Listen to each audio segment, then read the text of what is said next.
You're noticing that your legs are getting weaker as you age, and that's pretty scary, and it should be. You are here because you want stronger legs, and I'm gonna show you how to get stronger legs at home. We're gonna start off with some beginner exercises that every senior should be doing. I'm gonna show you some options without any equipment necessary. I'm gonna show you some options that will require just a little bit of equipment. By the end of this video, you're gonna understand how to strengthen the muscles in your legs and in your hips so that you can live an independent life where you can still do stuff like squat down to the floor and stand up out of a chair comfortably, confidently, and safely. So if you're ready, let's get ready to think right, move right, and feel right. Over the last few years, I watched my mother and my father die in their mid-70s, so I have seen firsthand just how important it is to maintain your physical strength, to maintain your independence over time. My father, on one hand, did absolutely nothing to maintain his physical health.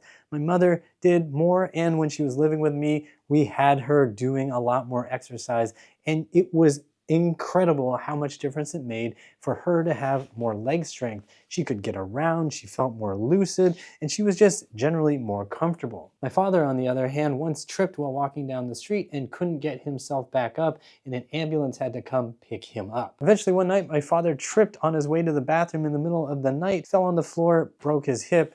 This put him in the hospital, he had surgery, they put him on blood thinners, and then he had a stroke in his brain that killed him because there was no way for any of that clotting to stop. The point here is that having strength in your lower body is going to make a big difference to how safe you are and how long you live. So the first exercise we're going to talk about that you should be doing at home is mini squats or quarter squats. You're going to need some piece of furniture here. You have furniture around you, I know. Grab a chair, grab whatever you have, lean against the wall. You're just going to do little squats to wherever you feel you can control without your knees cracking and popping and feeling awful. So if that's just a small amount of motion, that's fine. Just keep practicing it. You're gonna go until you feel the muscles around your knees get a little bit tired. You might feel your thighs get a little bit tired. If you can actually feel your butt muscles get tired, that's fantastic too. So you really want to be feeling those working. See if you can squeeze your butt muscles. See if you can feel those work, especially as you're standing at the top. Can you even feel the meat that's supposed to be back here? If not yet, don't worry, the next exercise will help you get there. So we're just going up and down, up and down. Notice I'm not curling my spine to put my chest and chin closer to my surface. I'm using my lower body. I'm using the legs to control my elevation, my altitude, okay? So don't do this, but just like this. Now for the width of your feet, put them wherever you feel is generally comfortable. Some people are gonna feel more comfortable with their feet wider, some more narrow, whatever works is fine. Then gradually play around with different positions and see what you can actually do. As you get more comfortable with the higher elevation, see if you can go just a smidge lower. So you don't have to try this right now, but maybe next week or in 2 weeks. See if you can go just a smidge lower, hold that bottom position, and then come back up. Once your legs are getting to like a medium level of fatigue, take a break. Take a full minute break, maybe 2 if you feel like you need it. And then you're gonna move on to the next exercise. I'm covering a lot of exercises in this video, so if you have trouble remembering all this and you just prefer a follow along workout version, be sure to drop me a comment down below and I will get that video out for you on YouTube. So you don't have to move anywhere, but I'm gonna move somewhere just to make this more interesting visually for you. So here we are. I'm going like this. I've got my knee bent. I'm leaning onto the furniture, so it is helping me balance. If this is already difficult for the leg you're standing on, that's fine. Use this as an exercise to strengthen that standing leg. The leg that you have lifted, you're gonna lift up to the side. You're gonna take it around the world here and then back down. And then you're gonna reverse that same circle. So you're going up and around, up and around, and up and around. That's it. So what we're doing is working on the muscles called your glutes. We're working on glute max, especially when we're doing this part. We're working on glute med quite a bit and glute min as we're out to the side. So the 3 gluteal sisters, glute max, glute med, and glute min, all like to play together. They have a great relationship as long as you put them in the right set and setting. Going around in the circle, they love it. They get to work together And this is going to help wake up those gluteal muscles that we talked about earlier. Why is it important to work on these gluteal muscles? Because your balance depends on them. If you are trying to balance on one leg like this, you need these muscles that surround the hip to actually help you. They produce the force that helps you balance. There are some other muscles, of course, in here that help you balance, but for many of us, these muscles die, they atrophy because all we're doing all day is sitting on them. And if you were sold the lie that in retirement you should just be sitting on your butt all day watching reruns, then your glutes have probably died a lot and you don't want to let that happen. So you want to make sure you're working both sides, teaching those glutes to fire, going slowly and with control, really waking them up, okay? So we're doing knee bent today. And just focus on feeling those glutes firing in all these different angles. You don't have to go super high if you don't feel like you have the range. Just go to where you can get and keep those glutes working. The low back, you want to keep under control. Pelvis, you want to keep under control. Meaning, when you go up like this, you don't just dump your spine. When you're going out to the side, you aren't just twisting and cheating. You want the leg bone to actually move relative to the pelvis. So yes, the pelvis is going to move maybe a little bit, especially as you hit the end of the range, but you don't want to be like, cheat, and then like not really even move the leg. You really want to actually move the leg relative to the pelvis. And then make sure you get full articulation as best you can throughout the entire range of motion. Do this on both sides till you get that medium level of fatigue, and then take a break, and then you can go back to your mini squats. So after about a minute, maybe 2 minutes break, back into the squats. Use that help.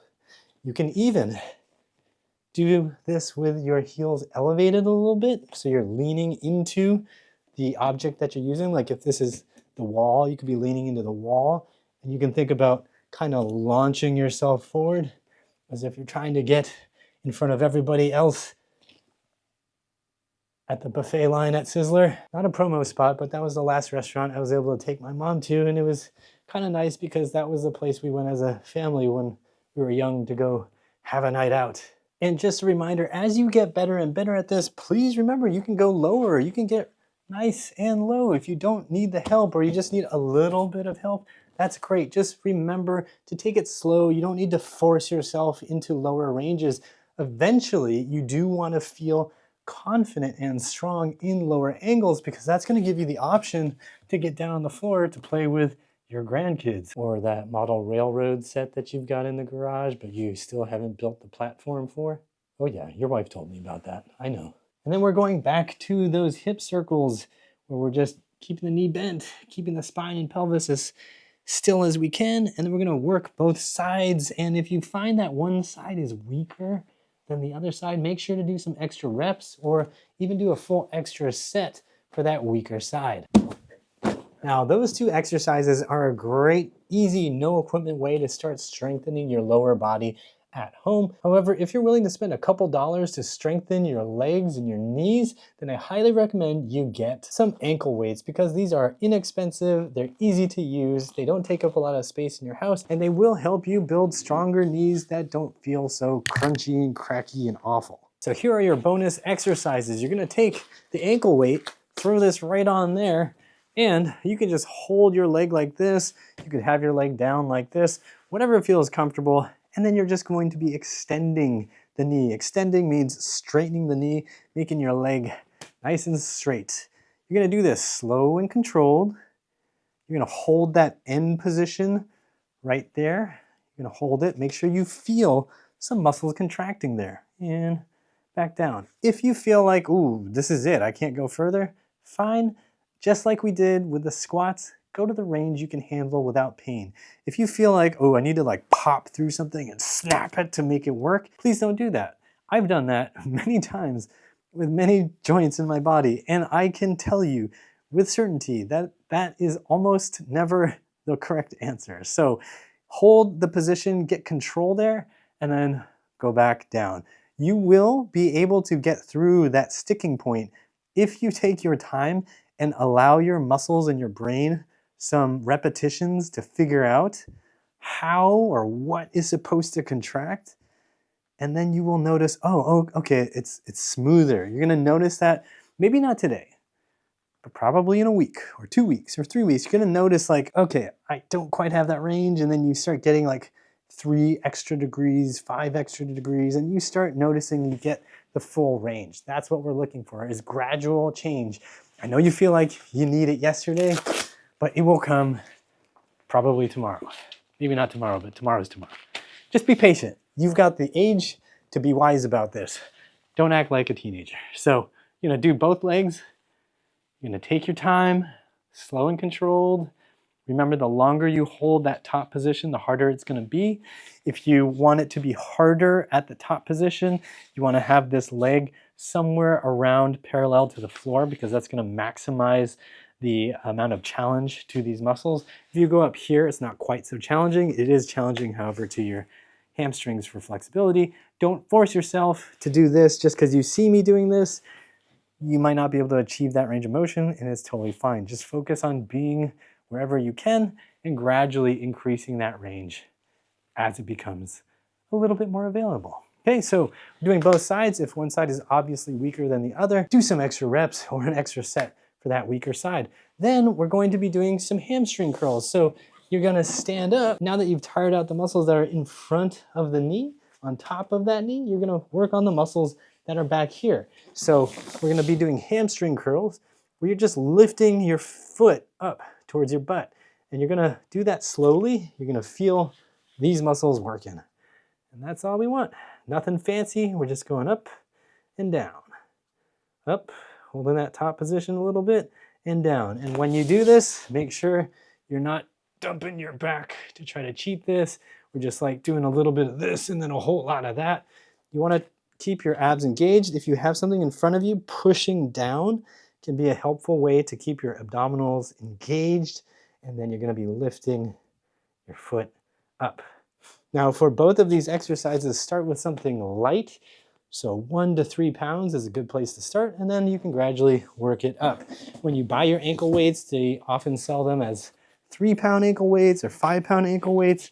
I would suggest getting the 5-pound ankle weights and get them so that they are adjustable. They often are, so you can see, you can usually pull some of the weights out and make it lighter. And then when you feel ready, you just start adding those back in. And I'll give you one final bonus exercise to help you with your lower body, and that is to work on your hip flexors. So you don't need this weight to start, but it's a fun little addition for extra deliciousness. So basically, you can work on lifting your knee towards your chest.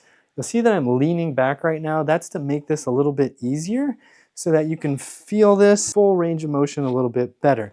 If you sit straight up, you're gonna probably find it's a little difficult. You can get there, but first just start by leaning back a little bit and working on feeling these muscles, okay? And then as you feel fatigued, go to the other side, right? So we're working on these hip flexor muscles, which often are quite weak, especially as you get older. I've seen this with a lot of seniors. These muscles have just atrophied, they're gone. And being able to lift up like this has become impossible. So you need to work on those muscles, strengthen them, and then, boom, you can throw a weight on there. And what is that gonna do? It's gonna make your hip flexors stronger because you've got some resistance, right? And throw it on the other side. And we can just work on doing this sitting straight up. We can even be lean more forward. If you have the range and the control, you can be lean more back. And just give these muscles some work to do.